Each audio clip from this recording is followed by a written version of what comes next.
maksiat pekerjaannya, ahli maksiat orang nih. Tapi dalam hatinya itu dia merasa sangat hina. Dalam hatinya dia merasa sangat jauh dari Allah. Dalam hatinya dia sangat berhajat kepada perlindungan Allah. Nah, ini lebih baik daripada orang yang tahajud, sembahyang, macam-macam, tapi dia merasa dirinya besar, merasa dirinya ini sombong, merasa dirinya ini angkuh, ujub dan sebagainya. Karena bertentangan dengan buah, dengan isinya tadi. Taat bermanfaat kepada kita, dihargai oleh Allah bila taat itu berisi ubudiyah, kehambaan. Kehambaan artinya kehinaan. Nah, dosa itu menjadi penyakit, dosa menjadi azab bila isinya keangkuhan, bila isinya keangkuhan, keingkaran. Nah, apabila dibalik yang dipandang itu isinya. Walidzalika qila, oleh karena itu dikatakan orang al-jahil al-mutawadhi' lillahi ta'ala khairun minal alim awil abid al-mutakabbir. Orang jahil, kada punya ilmu, tapi dia tawadhu. Dia merasa kebuduhan dirinya, dia merasa kehinaan dirinya.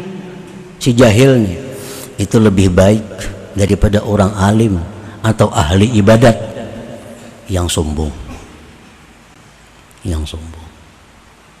Ilmu itu bisa bermanfaat kalau membuahkan apa? Membuahkan kehinaan diri kita, membuahkan kebesaran Allah Ta'ala.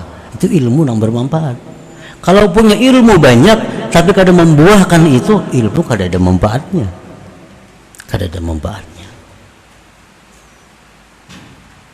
Al-asi al-mutazallil khairun minat ta'i'il mutakabbir. Orang yang maksiat kepada Allah tapi dia merasa dirinya hina di sisi Allah, merasa dirinya lebih hina dari orang-orang lainnya, itu lebih berharga di sisi Allah daripada orang yang taat namun dia merasa besar. Taat tapi sombong.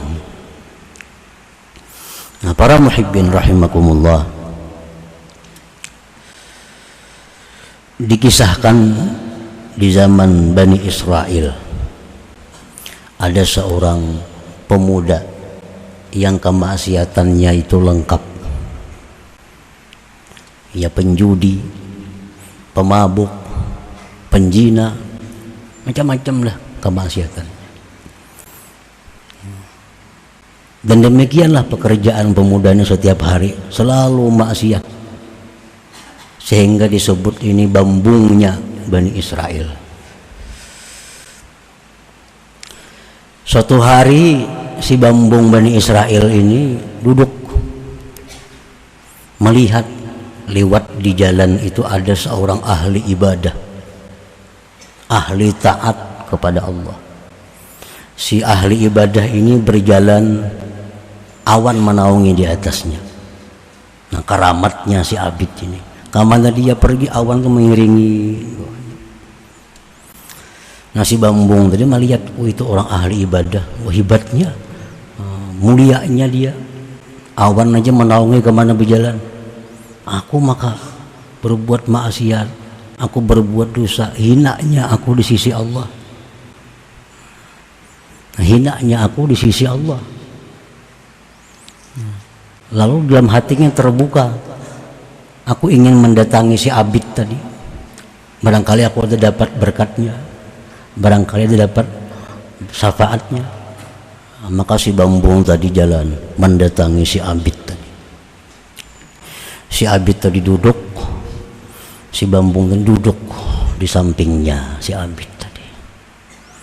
Si abid no ahli ibadah ini melihat dihiga, oh ini pemabuk dihigaku nih, penjudi, penduduk betatai aku sini, kumuan nih, tinggalkan aku, jangan berparak sini,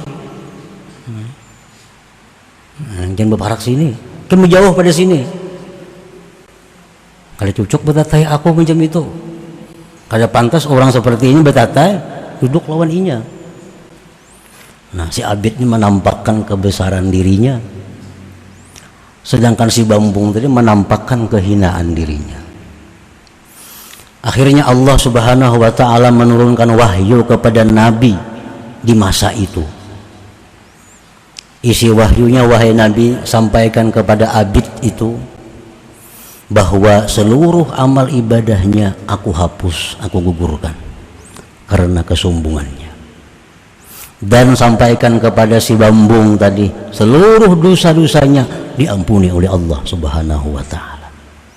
Nah, ini suatu contoh bahwa maksiat yang kita perbuat bila mana diiringi dengan kehinaan diri, diiringi dengan jauhnya kita dari rahmat Allah, berbuat maksiat, merasa diri hina, merasa diri tersisih dari Allah, itu lebih baik daripada kita sembahyang puasa tapi kita merasa lebih baik daripada orang lain, merasa lebih mulia daripada orang lain.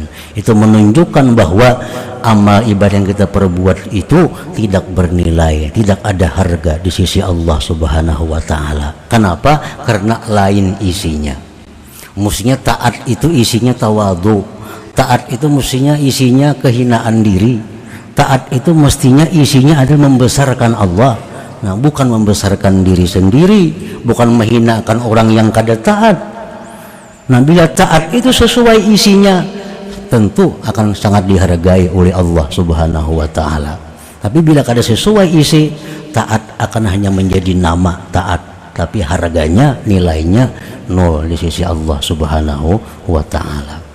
Nah, para muhibbin rahimakumullah, itulah sebagian yang dimaksud daripada hikmah yang ke-40, yang ke-94 ini, bahwa ternyata ada dosa yang bisa membawa kita ke surga. Dosa macam apa? Dosa yang disesali, dosa yang menyebabkan kita sedih, menyebabkan kita merasa hina. Nah, itu dosa yang membawa kita kepada keridhaan Allah Subhanahu wa ta'ala.